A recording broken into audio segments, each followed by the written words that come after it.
नमस्कार दोस्तों, स्वागत है आप सभी का एक और नए वीडियो में। प्राचीन समय की बात है। किसी नगर में चंद्र नाम का युवक रहता था। पैसे से चंद्र एक किसान था और कुछ एकड़ जमीन ही उसकी कुल संपत्ति थी। उसके जमीन पे जो फसल उगते थी उससे उसके परिवार का गुर्जर बसर होता था। जिस साल फसल अच्छी हो जाती थी वो साल चंद्र के लिए खुशी का साल होता था, लेकिन जिस साल फसल अच्छी नहीं होती थी उस साल उसके परिवार को बड़ी ही दिक्कतों का सामना करना पड़ता था। समय अपनी रफ्तार से आगे बढ़ रहा था और चंद्र अपनी जमीन पर पैदावार बढ़ाने के लिए हर संभव प्रयास करता रहता था। लेकिन चंद्र का एक पड़ोसी था। उसके पास कुछ गायें थीं और गायों की कुछ बछड़े थे। उसका पड़ोसी पैसे से एक ग्वाला था। अपनी गायों का दूध घर घर बेचकर अपना गुर्जर बसर किया करता था। लेकिन उसकी एक समस्या थी। वह गायों से दूध तो निकालना चाहता था, लेकिन जब बात उनको खिलाने पिलाने की आई, चारा डालने की आई, तो वो अपनी गायों को खुला छोड़ देता था, क्योंकि उसे पता था कि गाय दूसरों के खेतों में जाकर अपना पेट भर के वापस इसके पास ही जाएंगे। उसका काम सिर्फ गायों से दूध निकालना का था। उनकी देखभाल का जिम्मा वो लेना ही नहीं चाहता था। इसकी वजह से बहुत से लोग उसे ताने भी दे देते थे, क्योंकि गायें जब उनके खेतों में घुसती थीं तो फसलों को बड़ा नुकसान होता था। उससे शिकायत करते कि जब दूध तुम निकलते हो तो उसको चारा तुम क्यों नहीं डालते हो, क्यों हमारी फसल बर्बाद करने के लिए उसे खुला छोड़ देते हो। इस पर वो कहता कि मैं गायों को पूरे दिन बांध के नहीं रख सकता, उनको खुला भी छोड़ना चाहिए। गाय हमारी माँ होती है और अगर तुम्हारी फसल खराब होती है तो तुम अपनी फसलों की निगरानी रखो। मैं कौन सा तुम्हारे खेत में छोड़ने के लिए जाता हूँ। और इस प्रकार वह अपनी बात को ऊपर रखते हुए दूसरों को नजरअंदाज कर देता था। एक दिन सुबह सुबह जब चंद्र अपने खेतों में गया तो उसने पाया कि रात में गायों ने उसकी खेत की बहुत सी फसल खराब कर दी थी। उसे खेत में उसने गायों के पैरों के भी निशान देखे। अब उसका यकीन पक्का हो गया था कि यह गाय उसकी पड़ीसी की ही थी। इसीलिए उसने सोचा कि वो अपने पड़ोसी को इसके शिकायत करेगा। लेकिन तभी उसे याद आया कि पड़ोसी को शिकायत करने का कोई फायदा नहीं है, क्योंकि वो उसकी बात को मानेगा ही नहीं। और आखिरकार उसने फैसला किया कि वो रात में अपनी फसल की देखभाल वहीं खेत में अपने झोपड़ी में रहकर किया करेगा। उसने घर आकर अपनी पत्नी को अपने विचार बताया कि आज रात से मैं खेतों में ही सोया करूंगा। इस पर उसकी पत्नी ने भी कोई विरोध नहीं किया, क्योंकि उसे पता था कि फसल अच्छी नहीं होगी तो फिर से कल है के दिन आ जाएंगे। इस रात को चंद्र अपना खाना पीना खाकर अपनी लाठी को तैयार करके अपनी झोपड़ी की तरफ निकल पड़ता है। आज उसने फैसला कर लिया था कि आज से जब तक फसल नहीं कटेगी वो खेतों में अपनी फसल की देखभाल किया करेगा। लेकिन उसके मन में एक असमंजस की स्थिति भी थी। उसने सोचा कि अगर गाय मेरी फसल खाने के लिए आई है तो मैं उसे लाठी से मार तो नहीं सकता। बचपन से उसके संस्कारों से उसकी ऐसी मान्यता थी कि गाय उसकी माँ सम्मान है और माँ पर कोई लाठी कैसे चला सकता है। तो यहाँ पर असमंजस की स्थिति तो खड़ी होनी ही थी। इसीलिए उसने सोचा कि मैं गाय को लाठी मारने की बजाय वैसे ही हक दिया करूंगा। गाय वैसे ही हंकने से खेत से बाहर चली जाएगी। लेकिन रात में जब गाय फसल खाने के लिए उसके खेत में पहुंची तो उसे उसने खेत से बाहर हटाने का बहुत प्रयास किया। वह इस कोने से गाय को बाहर हाँकने की कोशिश करता तो गाय उस कोने पर पहुंच जाती, लेकिन गाय उस खेत से बाहर निकालने का नाम ही नहीं ले रही थी। इससे चंद्र की झल्लाहट बढ़ती जा रही थी। अपने गुस्से की वजह से वो खुद पे से काबू होता जा रहा था और आखिरकार वो घड़ी भी आ गई जब वो अपने सारे संस्कार भूल गया। और जब आदमी गुस्से से भर जाता है तो उसका विवेक, उसकी बुद्धिमानी, उसकी सोच सब कुछ खत्म हो जाती है। ऐसा ही कुछ उसके साथ भी हुआ। वो भूल चुका था कि उसके संस्कार क्या है और आखिरकार उसने लाठी उठाकर उस गाय को पीटना शुरू कर दिया। इससे वो गाय खेत से बाहर भागने की कोशिश करने लगी और बाहर भागने की कोशिश में वह गाय एक जगह पे पानी मेरी लिपट कर वहीं जमीन पर गिर गई। और बदकिस्मती से जहां पर वो गाय गिरी थी वहीं पर जमीन पर एक बड़ा सा पत्थर भी पड़ा हुआ था, जिसके कारण उसे गाय की उसे पत्थर पर गिरने की वजह से वहीं पर मौत हो गई। ये घटना होने के बाद चंद्र का गुस्सा एकदम ठंडा हो गया। उसको एहसास हुआ कि उससे कितनी बड़ी गलती हो गई। उसे सोच ही नहीं पा रहा था कि उसे क्या करना चाहिए। कि उससे कोई पाप हो गया, कि उसे ऐसा नहीं करना चाहिए था। इसी सोच विचार में वह पूरी रात सो नहीं पाया और उसके सामने वो तड़पती रही। उसने उसका इलाज करने की भी कोशिश की, लेकिन रात में ना तो उसे कोई चिकित्सा मिल सकता था और ना ही मदद के लिए आसपास कोई मौजूद था, क्योंकि उसका खेत गांव से बहुत दूर था। वह पूरी रात उसे गाय के सामने बैठा रहा और उसे गाय को अपनी आंखों के सामने तड़पता हुआ देखता रहा। उसका दिल उसे बार बार धिक्कार रहा था। वो खुद से कह रहा था कि तूने कितना बड़ा पाप कर दिया, इसका प्रायश्चित तू कैसे करेगा।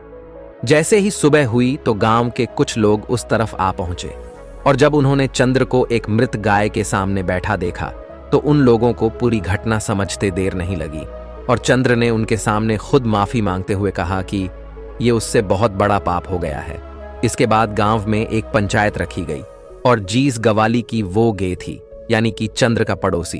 उसने पंचायत से न्याय की मांग की।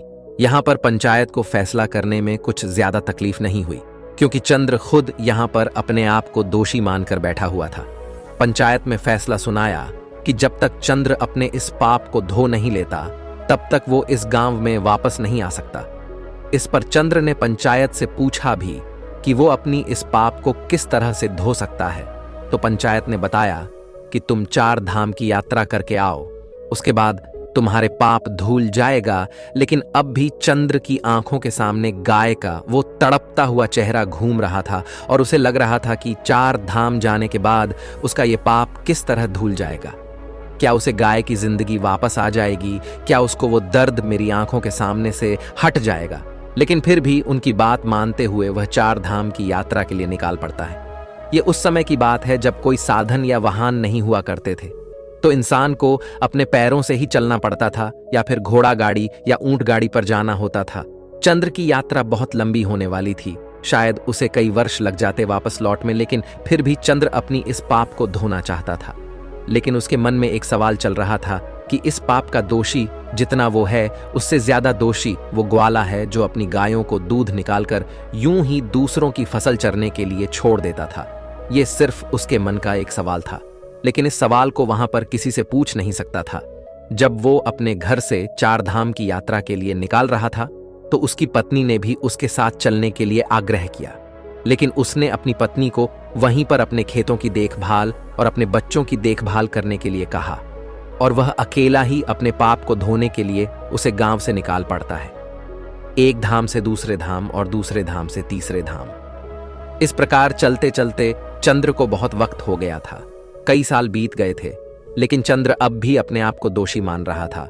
उसके मन से उस गाय का वो चेहरा हट ही नहीं रहा था। जब वह अपने तीसरे धाम की यात्रा पर जा रहा था तो उस यात्रा के बीच में एक जंगल पड़ता था और उस जंगल को पार करते हुए वो धाम था।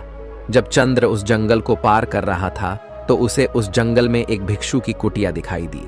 उसे बड़ा ही आश्चर्य हुआ, क्योंकि वहां आसपास कोई भी और मनुष्य दिखाई नहीं दे रहा था। कई कई मीलों तक किसी इंसान की कोई बस्ती वहां पर नहीं थी और इस जंगल के बीच में ये एक भिक्षु अकेला क्या कर रहा था। इससे चंद्र की जिज्ञासा और ज्यादा बढ़ गई और वो अपनी जिज्ञासा को शांत करने के लिए उस भिक्षु के पास उस कुटिया में पहुंच जाता है। जब चंद्र उस कुटिया में पहुंचा उस वक्त वह भिक्षु ध्यान में लीन था, लेकिन जैसे ही चंद्र ने उस कुटिया में प्रवेश किया वैसे ही भिक्षु अपने ध्यान से बाहर आ गए। ध्यान से बाहर आने के बाद चंद्र ने उनसे पहला प्रश्न क्या किया, जरा ध्यान से सुनिएगा। चंद्र ने पूछा, महात्मन, आप इस जंगल में अकेले किस प्रकार रहते हैं? यहाँ पर ना कोई इंसान है, ना कोई बस्ती है, यहाँ पर आप अकेले किस प्रकार वास कर लेते हैं? इस पर भिक्षु ने बड़े ही सहज भाव से उत्तर दिया कि इंसान को जीने के लिए सांसें और खाना चाहिए, जो यहाँ पर भली भांति मिल जाती हैं। सांसें ये पेड़ पौधे हमें देते हैं और खाना भी ये पेड़ पौधे हमें इस जंगल में दे देते हैं। और जीने के लिए क्या चाहिए?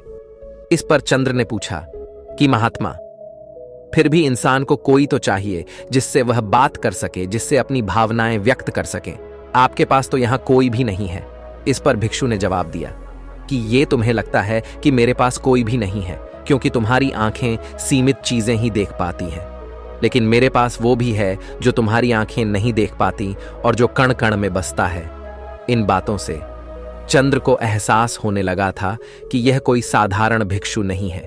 इनकी समझ बहुत कह रही है और इनसे मुझे अपने सवालों के जवाब मिल सकते हैं। इसीलिए चंद्र ने उनको अपनी पूरी परिस्थिति बयां कर दी। और सारी बात बताने के बाद चंद्र ने भिक्षु से पूछा कि महात्मा, 2 धाम की यात्रा तो मैं कर चुका हूं और यह यात्रा करने के बाद भी मेरे मन का बोझ हल्का नहीं हुआ है। मुझे पता है कि मैं 4 धाम की यात्रा भी कर लूंगा तो भी मेरे मन की परिस्थितियां ही रहेगी। कृपया करके आप मेरा मार्गदर्शन करिए। मैं अपने इस पाप को किस तरह धो सकता हूं, इस पाप से किस तरह मुक्ति पा सकता हूं। यह सुनकर वो भिक्षु जोर जोर से हंसने लगता है। इस बात पर इतना जोर जोर से ठहाके लगाकर हंसते हुए देखकर चंद्रन भिक्षु से पूछता है कि महात्मा, इसमें हंसने की क्या बात है? आप इतनी जोर जोर से क्यों हंस रहे हैं? इस पर वह भिक्षु कहता है कि भंते, तुम उस पाप को धोने की बात कर रहे हो जो तुमने किया ही नहीं है। तुम अंधकार में भटक गए हो। जो तुमने किया वो कोई पाप नहीं था, वो तुम्हें लगता है कि पाप है, लेकिन वास्तविकता में वो पाप नहीं है। अच्छा ये बताओ, अगर तुम उस गाय को अपना पूरा खेत चरने के लिए छोड़ देते तो क्या वो सही होता? जरा सोचो। इस पर चंद्र कहता है कि नहीं महात्मा, वो तो बिल्कुल भी अच्छा नहीं होता, क्योंकि किसानी करना तो मेरा पैसा है और अगर वो मेरे खेत की पूरी फसल खा जाती तो मैं अपना परिवार किस प्रकार चलाता, अपना गुजर बसर किस प्रकार करता। यह सुनकर उस भिक्षुक ने कहा, तो यही बात तुम समझ नहीं पा रहे हो। तुम्हारा सबसे बड़ा कर्तव्य यही था कि तुम अपनी फसल की रक्षा करो। वही तुम्हारा सबसे बड़ा कर्म था और अपने कर्म को पूरा करने के लिए चाहे इंसान को कुछ भी करना पड़े, उसे करना चाहिए। और वही तुमने किया। एक उदाहरण देते हुए भिक्षु ने बताया कि जिस प्रकार श्री कृष्ण ने धर्म की रक्षा के लिए कौरवों से युद्ध करने के लिए अर्जुन को गीता का उपदेश दिया और उससे युद्ध करने के लिए प्रेरित किया, क्योंकि वही उस वक्त की प्राथमिकता थी।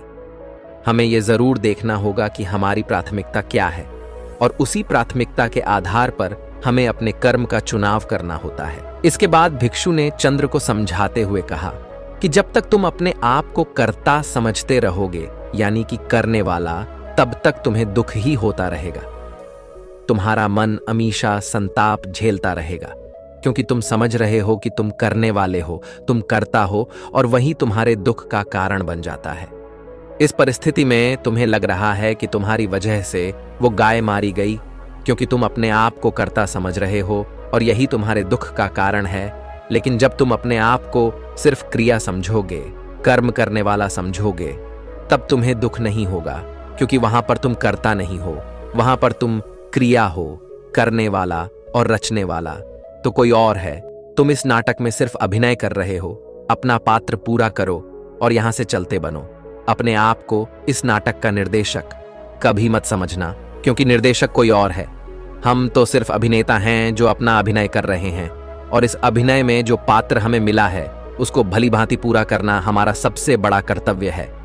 तुम्हें पात्र मिला है एक किसान का, इसीलिए तुम अच्छे से किसानी करोगे तो ही तुम्हारा निर्देशक, यानी कि इस नाटक का निर्देशक, खुश होगा। अगर तुम अपना अभिनय अच्छा नहीं करोगे तो उस निर्देशक को कभी अच्छा नहीं लगेगा। इसीलिए तुमने कुछ गलत नहीं किया।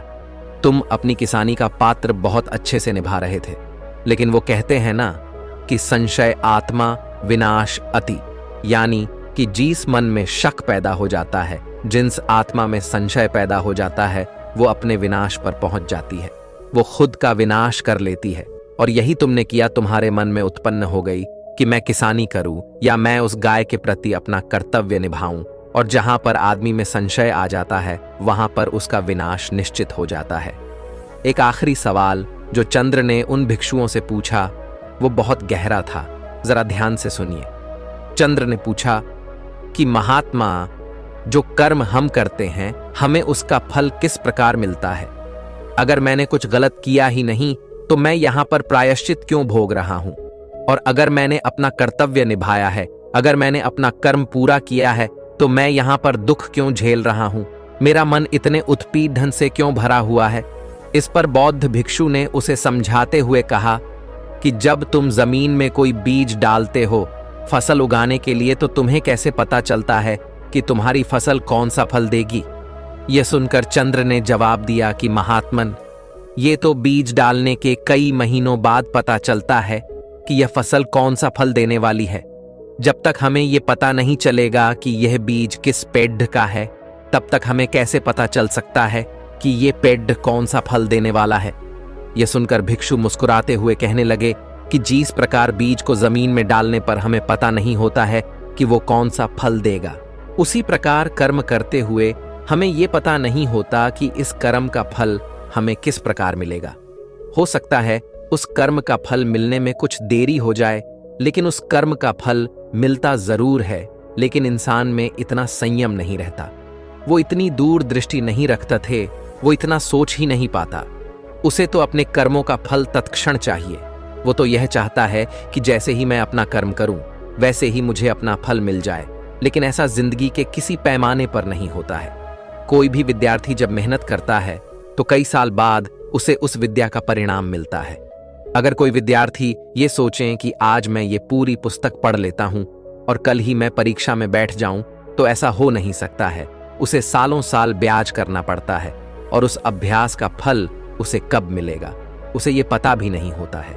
लेकिन फिर भी इंसानियत समझ नहीं पाता और हमेशा अंधकार में भटकता रहता है। अपनी बात खत्म करते हुए भिक्षु ने कहा कि तुम अब अपने गांव लौट जाओ। तुम्हें 4 धाम की यात्रा करने की कोई जरूरत नहीं है।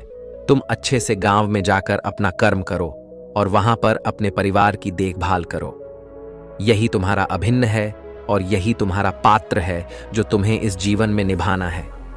यह सुनकर चंद्र कहता है, लेकिन महात्मा पंचायत ने मुझे दोषी पाया है और जब तक मैं अपनी सजा पूरी नहीं कर लेता, यानी कि अपना पाप नहीं धो लेता, तब तक मैं कैसे वापस जा सकता हूं। यह तो धोखा होगा, सल होगा, जिसका परिणाम मुझे बाद में भोगना होगा। इस पर वो भिक्षु कहता है कि तुम एक बार अपने गांव में जाओ। वहां की परिस्थिति बहुत कुछ बदल चुकी होगी। वो गांव अब वैसा नहीं रहा होगा जैसा कि तुम छोड़कर आए थे, क्योंकि तुम अपने कर्म अच्छे से कर रहे थे और उन कर्मों के परिणाम अब वहां पर तुम्हारे परिवार को मिलने शुरू भी हो चुके होंगे। जाओ, इस चीज को अपनी आंखों से देखो और कर्मों के इस विधान को भली भांति समझो। यह सुनकर चंद्र अपनी यात्रा के बीच से ही वापस अपने गांव में लौट आता है और गांव में लौटकर वो क्या देखता है कि उसका वो ग्वाला वाला पड़ोसी जो गायों को यूं ही छोड़ देता था, उसके पास अब एक भी गाय नहीं थी और दूसरी तरफ उसके परिवार के नाम पर गांव में एक गौशाला बनी हुई थी, जहां पर गांव के लोग अपनी श्रद्धा से कुछ ना कुछ गायों को खाने के लिए चारा भेंट में देते रहते। ये दृश्य देखकर चंद्र आश्चर्यचकित रह गया। उसे समझ नहीं आया कि ये किस प्रकार हुआ। जब उसने लोगों से पूछा कि ये किस प्रकार हुआ, तो लोगों ने उसे बताया कि तुम्हारे जाने के बाद इस ग्वाले ने अपनी गाय रात में छोड़ना बंद नहीं किया और उसकी गाय दूसरों के खेतों में भी फसलों को नुकसान पहुंचाती रहती थी, जिससे सभी गांव वाले बहुत परेशान हो गए। और आखिरकार एक दिन पंचायत हुई और पंचायत ने यह निर्णय किया कि चंद्र से कुछ गलत नहीं हुआ था। वह अपनी फसल को बचाने के लिए अनजाने में ही उससे यह गलती हो गई थी, लेकिन यह गलती नहीं मानी जा सकती और इसीलिए जो गाय उस ग्वाले ने छोड़ रखी थी, उन गायों को पकड़कर एक गौशाला बनाई गई और वह गौशाला चंद्र के परिवार के नाम कर दी गई, क्योंकि पंचायत को एहसास हुआ कि चंद्र को दोषी मानकर उनसे बहुत बड़ी गलती हुई थी। इसीलिए अपनी गलती को सुधारने के लिए उन्होंने वह गौशाला चंद्र के परिवार के नाम कर दी। यह दृश्य देखकर चंद्र की आंखें खुल गईं। उसे उस भिक्षु की वह बात याद आ गई कि जब हम जमीन में बीज को डालते हैं तब हमें यह पता नहीं होता कि वह बीज क्या फल देगा, लेकिन जिस दिन वह फल देता है उस दिन हमें पता चलता है कि हमारा वह कर्म कितना सार्थक था।